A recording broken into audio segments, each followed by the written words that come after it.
Mr. Chairman, sir, I thank you for giving me an opportunity to speak on this important issue. Whenever we discuss the problem of unemployment, we are reminded of the gloom on the faces of crores of youths in the country.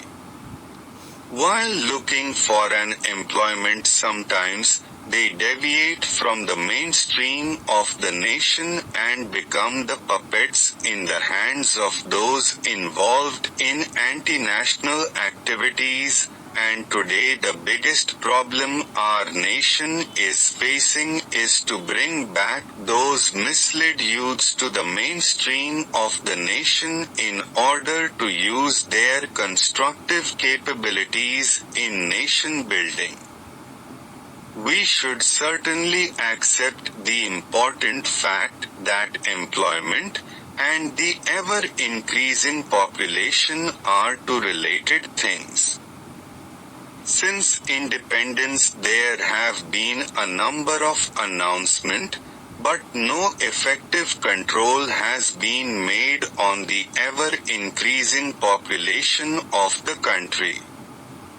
You are aware that in our country population growth rate is about 2% per year. The growth in the population is bound to reduce the employment opportunities, and when today our country is facing the biggest problem, we often compare our country with China. Today China has controlled its population and has formulated its policies in tune with its plans and circumstance.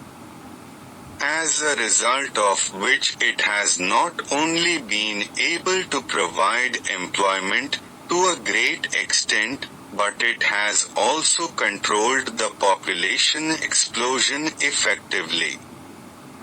Because of this situation, we see that in the next 50 years, India's population will be 4 times of the present population, while China's will be half of what it is at present. I believe that if a country has to lead on the path of development, it should first of all control its population. The present government is doing a lot in taking the country on the path of economic growth, as is evident from the first-time high level of foreign exchange reserves of more than $100 billion we have. I want to say that there are a lot of employment opportunities in this country. The Honorable Prime Minister and his government have provided employment opportunities to people through various schemes. Even last time when the Honorable Prime Minister gave an assurance of providing employment to 1 crore people, he fulfilled his promise by providing employment opportunities to 1 lakh people in various sectors during the last 3 years respectively. And these opportunities were generated not merely in the service sector but in the organized and unorganized sectors as well, and I think that no government can generate employment opportunities for 1 crore unemployed youth every year. The government can provide employment avenues, and these were provided in the various sectors, be it rural development sector or any other sector. For a developing country like India, where more than 75% population is residing in rural areas, no strategy has been formulated for the development of villages. For the first time this government, under Pradhan Mantri Gramin Sadak Yojana, has decided to link those villages with Pakka roads.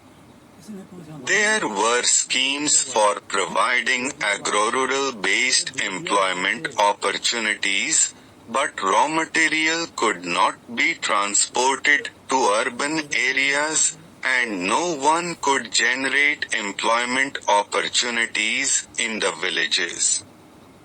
At present some initiatives have been taken there linking villages with metalled roads. The unemployed rural youths and workers are getting employment in the villages itself.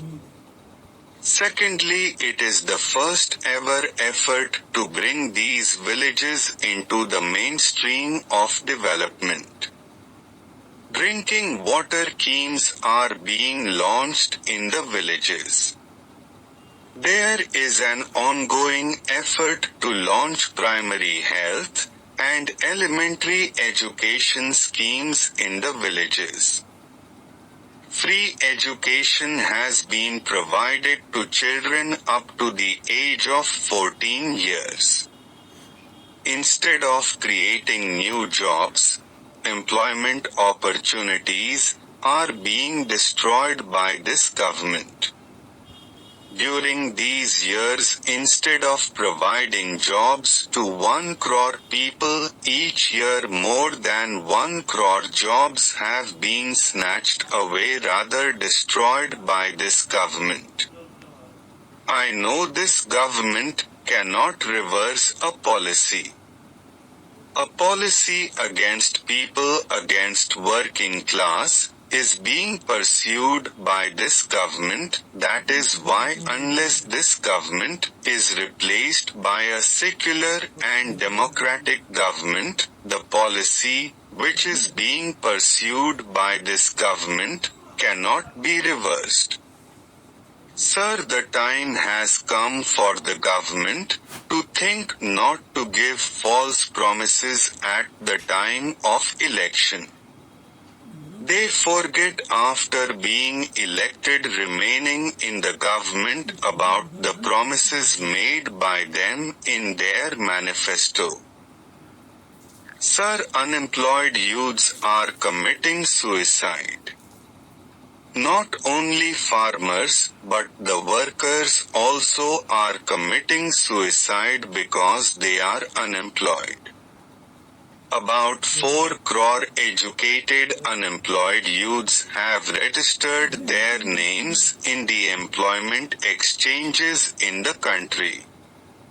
With these words, I thank the home members.